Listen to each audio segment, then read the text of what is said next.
ಶಾಂತ ಏನಿಲ್ಲ, ಅವ್ರು ಶಾಂತವಾಗಿದ್ದಾರೆ. ನೀವು ಎಷ್ಟೇ ಪಂಪ್ ಹೊಡೆದ್ರು ಕೂಡ ಅವ್ರು ಶಾಂತವಾಗಿ ಇರ್ತಾರೆ. ಇಡೀ ನಿಮ್ ಸಮುದಾಯ ನಿಮ್ ಶಾಂತ ಮಾಡತ್ರ ಕಾಯ್ಕೊಂಡು ಕೂತಿದೆ. ಅದರಿಂದ ಮಾನ್ಯ ಅಧ್ಯಕ್ಷರೇ, ಹೈದರಾಬಾದ್ ಕರ್ನಾಟಕಕ್ಕೆ ಈಗ ರಾಯರೆಡ್ಡಿ ಅವರು ಮಾತಾಡಿದ್ರು, ಶಾಂತಿ ಮಾಡೋ ಆಗುದಿಲ್ಲ ಅಂತ ಅವ್ರು ಹೇಳಿದ್ರು. ಪಾಪ ಅವ್ರು ನಾನು ಶಾಂತಿ ಮಾಡಬಾರ್ದತ್ತೆ ಅದೊಂದು ಟೀಮ್ ಕಟ್ಕೊಂಡು ಬಿಟ್ಟಾರೆ.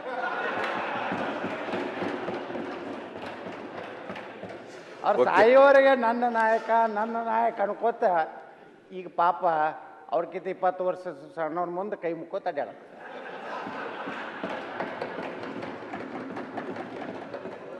ಇಲ್ಲಿ ಈಗ ರಾಜಕೀಯದಲ್ಲಿ ಇವೆಲ್ಲ ಇರ್ತವೆ, ಏರಿಳಿತಗಳೆಲ್ಲ ಇರ್ತವೆ ಅಲ್ವಾ ಅಶೋಕ್? ಇರಲೇಬೇಕು,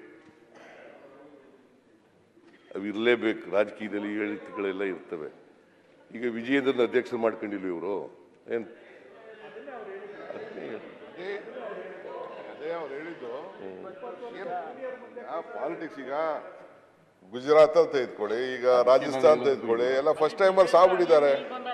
ಈಗ ನೀವು 7 ಟೈಮ್ ಗೆದ್ರು ನಿಮ್ನ ಹಿಂಗ್ಲ ಹೇಳಕ್ ಏನ್ ಮಾಡಕ್ಕಾಗಲ್ಲ. ಈಗ ನಾನು 8 ಸತಿ ಗೆದ್ದಿದ್ದೀನಿ, ನೀವು 8 ಸತಿ ಗೆದ್ದಿದ್ದೀರಿ, ಏನು ಮಾಡಕ್ಕಾಗಲ್ಲ. ಯಾರು ಬೇಕಾದ್ರೂ ಹಿಂದಿಯರು ಬಂದು ಕುತ್ಕೊಬಿಡು. ಅಲ್ಲ, ರಾಜಕೀಯದಲ್ಲಿ ಪಾಲಿಟಿಕ್ಸ್ ಸೀನಿಯರ್ ಜೂನಿಯರ್ ಅಂತಿಲ್ಲ. ಅಧಿಕಾರ ಸಿಕ್ಕಿದವನು ಸೀನಿಯರ್, ಸಿಕ್ಕದವನು ಜೂನಿಯರ್. ನಾನು ಕೇಳಿದ್ನಲ್ಲ, ಕರೆಕ್ಟ್ ಆಗಿ ಹೇಳಿದ್ರಿ. ಅಧಿಕಾರ ಸಿಕ್ಕದವರು ಸೀನಿಯರ್, ಅಧಿಕಾರ ಸಿಕ್ಕದಿರೋರು ಜೂನಿಯರ್. ಓಕೆ.